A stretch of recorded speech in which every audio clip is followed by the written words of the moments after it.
Si je me décale par là, on voit encore ma poubelle. Et bonjour, voici ma poubelle juste derrière. Bon, je vais l'enlever.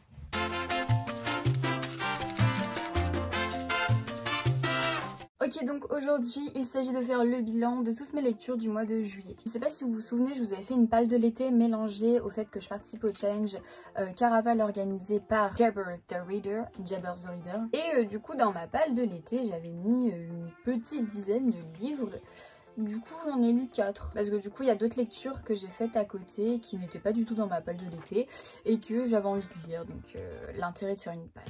Je vais vous présenter 7 livres. Le tout premier, je ne l'ai pas avec moi puisque je l'ai prêté à mon amie Zoé qui a fait ce magnifique dessin. Je la mentionne à chaque fois dans chaque vidéo, mais comme elle regarde tout le temps mes vidéos, merci, gros big up à toi Zoé. Il s'agit de Mémé dans les orties de Aurélie Valognes, le premier livre de Aurélie Valognes que j'ai lu. Je l'avais trouvé comme ça en occasion à 1 €, donc je me suis dit bon je le prends, on sait jamais, tout le monde a l'air de le kiffer ce livre. Et finalement, quand je l'ai commencé, cette histoire, et ben j'ai tout de suite accroché avec le personnage principal, donc le personnage de Ferdinand, qui en fait est un petit monsieur qui vit tout seul depuis des années parce que sa femme l'a quitté, voilà. Il vit tout seul dans un appartement, donc voilà, il y a un bâtiment et en fait il a des voisins, des voisines. Lui du coup c'est le monsieur ronchon que personne n'aime dans l'immeuble. On va suivre sa petite vie, il va lui arriver des petites choses, il va rencontrer des personnes et finalement il est hyper attachant, mais t'as envie que ce soit ton papy en fait le gars. Et en plus de ça j'ai trouvé que la plume de Aurélie Valognes était juste sublime. Les chapitres sont assez courts donc ça c'est plutôt pas mal, et en fait ce qui est marrant c'est qu'en chaque début de chapitre on a une expression de la vie. Donc là j'ai pas le livre avec moi donc je peux pas vous montrer, mais rien que le titre Mémé dans les orties, voilà, faut pas pousser Mémé dans les orties, on va retrouver des petites expressions comme ça au début de chaque chapitre. Et du coup j'ai adoré cette histoire, j'ai passé un trop bon moment de lecture, je l'ai lu en 2 jours mais j'aurais pu le lire en 1 jour, déjà il est assez court donc ça voilà, c'est vraiment le roman en fait qui m'a fait passer un super moment de lecture. C'est d'ailleurs mon coup de cœur du mois parce que tous les autres, il y en a que j'ai bien aimé, il y en a sans plus, mais voilà celui-là c'était vraiment mon coup de cœur du mois. Et si vous n'avez jamais lu encore d'Aurélie Valognes, je vous la conseille, je vous conseille en tout cas Mémé dans les orties vu que je n'ai pas encore lu les autres livres d'Aurélie Valognes, ce qui ne serait tardé, et je pense très certainement qu'il se retrouvera dans mes coups de cœur de l'année 2020. Et on poursuit tout de suite avec le second livre, il s'agit de The Book of Ivy de Amy Engel dans les éditions Lumen. Ça faisait un moment que j'avais envie de lire ce livre avant même que j'arrête les vidéos, et du coup je l'avais trouvé sur Vinted celui-là, oui, et voilà, et en fait j'avais trop envie de le lire et j'ai passé un très bon moment de lecture. J'ai hâte de lire le tome 2 qui est le dernier tome vu que c'est une duologie. J'espère que ça va être bien pour que dans ma tête cette histoire reste quand même bien. Ce livre m'a fait aussi très fortement penser à Sentiment 26 que je n'avais pas du tout aimé de Gemma Mallet, dont je vous avais parlé dans mon update lecture du mois d'avril je crois. Mais donc voilà, du coup dans ce livre on va retrouver Ivy qui vit dans une société un peu post-apocalyptique vu qu'il s'est passé des choses, et en fait elle vit dans une ville et toutes les jeunes femmes doivent se marier avec des jeunes hommes, enfin c'est obligatoire, voilà, tous les ans il se passe des choses comme ça. Donc les pauvres avec les riches et les riches avec les pauvres, comme ça on équilibre un peu et il n'y a pas de malentendus, il n'y a pas de guerre, tout ça. Et du coup Evie elle a 16 ans et c'est à son tour de se marier, et elle c'est la petite fille du fondateur de la ville et elle doit se marier avec Bishop qui est le fils du président, sauf que du coup elle est pas du tout ravie et elle a été conditionnée par sa famille pour le tuer, pour que finalement le pouvoir revienne à la famille de Ivy et non, enfin Ivy, et non pas à la famille de Bishop. Bien entendu si vous avez lu le livre ou même si vous avez un peu de jugeote, vous savez très bien que Ivy ne va pas tuer Bishop. Pourquoi? Telle est la question. Mais voilà, franchement je l'ai lu assez rapidement, hein. En même temps c'est écrit assez gros, mais c'était une très bonne lecture. J'aurais aimé savoir un peu plus de choses sur le monde quand même, parce qu'on se base un peu trop à mon goût sur la romance, et en fait moi dans les livres comme ça post-apocalyptiques j'aime bien quand on pose un monde, qu'il est bien créé de A à Z et qu'on voit en fait toute la construction du monde dans lequel évoluent les personnages. Néanmoins j'ai passé un très bon moment de lecture, j'ai adoré le personnage de Ivy et j'ai surkiffé le personnage de Bishop. Mais voilà, j'ai trouvé en tout cas que la romance était quand même très bien amenée, même si on s'en doute, c'était quand même très agréable de lire cette romance qui commençait entre les deux. Kevin, je suis désolée, j'ai fait tomber le Petit Prince. Cette magnifique édition du Petit Prince m'a été offerte par Kevin. Lumen Diary, merci beaucoup.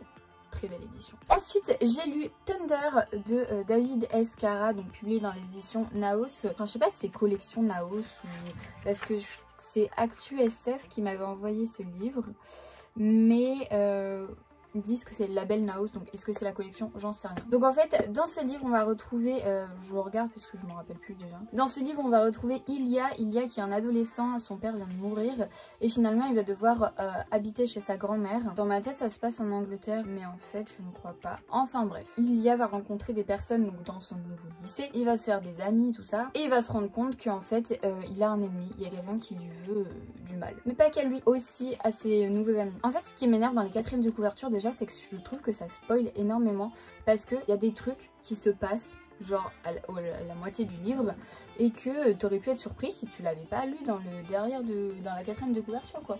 Du coup ça m'embête un peu de vous dire ça, mais bon c'est écrit derrière hein. Mais il va être ami avec des personnes dans son lycée, enfin amis entre guillemets, et ils vont se faire agresser par des personnes masquées qui veulent du mal surtout à Ilia. Je sais pas si j'ai réussi à bien résumer ce livre. Au début j'ai eu énormément de mal à rentrer dans l'histoire.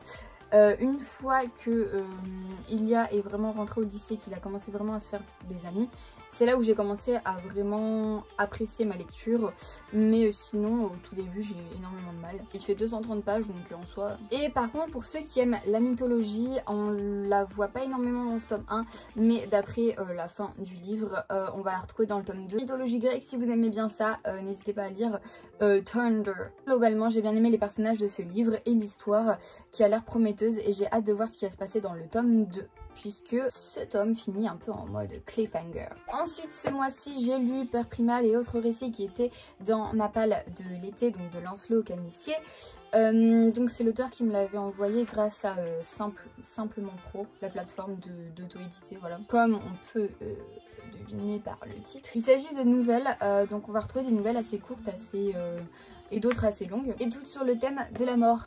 Je pense que ce livre j'aurais dû le lire à Halloween, mais bon fallait que je le lise dans tous les cas. Franchement j'ai bien aimé la plume de l'auteur, c'était vraiment pas mal. Le format nouvelle, j'en ai pas énormément lu dans ma vie, enfin j'avais lu les histoires pressées quand j'étais petit, quelques nouvelles de Edgar Poe, et j'avais lu assez récemment des nouvelles de Théophile Gautier que j'avais bien aimé, sauf La Morte Amoureuse. Et en fait ce livre m'a fait pas mal penser à Théophile Gautier dans le sens où on aborde ce côté macabre avec un peu de fantastique, ce que fait exactement Théophile Gautier. Et notamment je crois que c'était avec la toute première histoire ou la deuxième, je sais plus, la toute première ou la deuxième, ça m'a fait penser mais vraiment à une nouvelle de Théophile Gautier en particulier.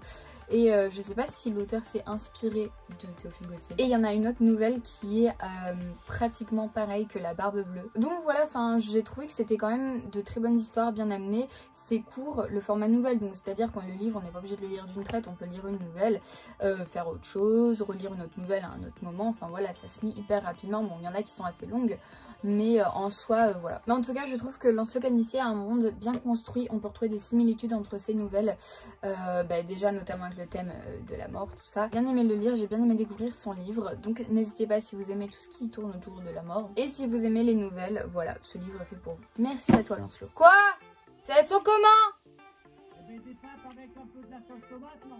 Ensuite, j'ai lu Crazy Vicky, Sex, Love et autres complications de Valen Ribano, donc pareil que j'ai eu avec Simplement Pro. Je me suis dit que ça pourrait être très bien pour l'été, que c'était un petit feel good en mode voilà, sans prise de tête, un peu à la Sophie Kinsella. J'ai bien aimé ce livre, par contre je savais pas que c'était en format journal, donc c'est à dire qu'il n'y a pas de dialogue. Je crois que, oui, si je me rappelle qu'à un moment il y a vraiment 3 dialogues dans le récit, mais au-delà de ça c'est que de la narration, c'est que Vicky qui raconte son histoire, tout ça. Finalement je m'y fais à la fin, mais c'est vrai que j'aime bien quand même quand il y a des dialogues dans les livres. On va retrouver Vicky qui est une femme célibataire qui a 40 ans, qui en a marre d'être célibataire et qui un jour va rencontrer, enfin connaît déjà la personne vu que c'est un de ses collègues de travail, mais ils vont aller ensemble dans un séminaire et du coup elle va commencer à s'imaginer des trucs avec lui.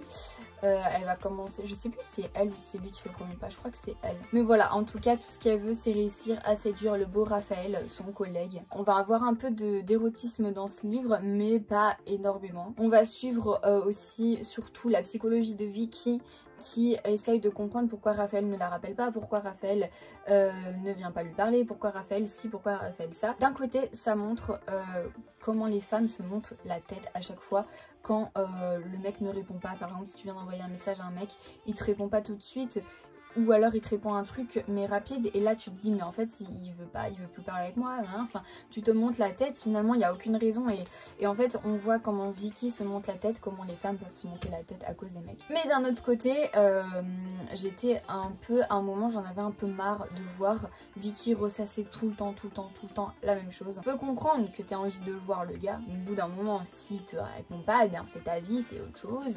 Et voilà quoi. Mais dans tous les cas, c'était quand même pas mal de suivre cette histoire. Voilà, c'est écrit pas avec des mots compliqués, c'est un peu en mode voilà, enfin comme si quelqu'un écrivait vraiment son journal. Donc quand on n'a pas envie de se prendre la tête, c'est ce que j'ai envie dans mes lectures en ce moment, là, avec l'été tout ça. Et ben ce livre est plutôt pas mal. Ah oui, c'est vrai, il y a une fin les gars dans ce livre. Tant tu dis ouais, enfin tu sais, elle va finir avec le gars et tout, nanana. Mais il y a une fin les gars, je m'y attendais mais vraiment pas du tout. Un retournement de situation, bravo à l'autrice. Ensuite, du coup je vous avais parlé de Kevin qui m'a envoyé cette magnifique édition du Petit Prince. Il m'avait aussi envoyé donc Uther Pendragon de Thomas Spock dans les éditions Folio SF. Et du coup il s'était pris aussi pour que on puisse faire une lecture commune. Sauf que je vous parle de ce livre, j'en suis ici. Kevin, je suis vraiment désolée. La couverture est très jolie, l'histoire avait l'air super bien, mais ce qui me bloque dans ce livre, c'est l'écriture. Comment l'histoire est écrite. En fait, j'ai l'impression d'être vraiment au Moyen-Âge, à l'époque du roi Arthur. Donc déjà, je saurais même pas vraiment vous faire un résumé. Vertigerne, ou Vertigerne, je sais pas comment on dit, l'usurpateur, règne sur la Bretagne depuis la mort du roi Constant. Mais Uther et Pendragon, les fils de ce dernier, rentrent d'exil, prêts à tout pour reconquérir le trône, qui leur revient légitimement. Pendragon est un meneur d'hommes qui croit en son bon droit. Uther est un guerrier mu par la vengeance. Peu à peu s'enchaînent batailles et victoires, mais une ombre plane sur leurs aventures, celle de Merlin et d'une mystérieuse petite fille. Uther et Pendragon sont-ils maîtres de leur existence ou les jouets de puissances obscures et merveilleuses? En gros, c'est des réécritures des légendes du Graal, hein, de tout ce qui tourne autour du roi Arthur, tout ça. Franchement, ça a l'air hyper cool comme ça. Et en fait, dès que tu rentres dans le livre, tu comprends directement ta souffrance. Tu sais que tu vas rien comprendre à ce que tu lis. Une guerre tout à coup s'achevait et qu'un homme victorieux savourait tristement sur le champ de bataille parmi les siens blessés et morts, qui avait servi sa cause sans vraiment le servir, lui, leur roi. En fait, à chaque fois que je lisais, j'imaginais un... Comment on appelle ça déjà? Les gens au Moyen-Âge, là, qui sont avec leur trompette et tout, là, tout, oye, oye, gente dame, non. Bref, à chaque fois que je lisais ce livre, et j'imaginais un mec, dans ma tête, genre l'histoire c'était un mec qui me criait dans les oreilles, donc déjà ça n'aide pas. Mais voilà, en tout cas merci à toi Kevin de m'avoir envoyé ce livre, mais malheureusement je pense que je ne le terminerai pas parce que j'ai pas réussi à accrocher, mais du tout, avec la plume de l'auteur, ce qui fait que ça me peine énormément lors de ma lecture, donc voilà. Et enfin, ce mois-ci j'ai terminé un livre audio que j'avais commencé au mois de juin. Il s'agit de Grey de E.L. James. Comment dire, Grey c'est le point de vue de Christian Grey, mais du coup de 59 degrés. C'est son point de vue à lui. Bon, je me suis dit, comme j'avais pris le truc de Audible et tout, genre t'as un mois gratuit ou je sais plus quoi, enfin tu choisis un livre, j'ai vu ça, je me suis dit bon allez vas-y, parce que j'avais pas envie de le lire, je me suis dit vas-y en audio, peut-être que ça va peut-être passer. C'était cool, mais par contre... Ah mais là, la E.L. James ça s'est pas foulé. Hein. Non mais tout ça pour vous dire que en fait j'ai plus trop de souvenirs des livres 59 degrés, je les avais lus mais ça fait un moment. Il doit y avoir un objet de lecture sur la chaîne. Je me souvenais pas que elle parlait aussi crûment, prudemment, cru. Enfin en tout cas on a notre personnage de Christian qui lui par contre ne mesure pas ses mots, il est tout le temps à dire des putain.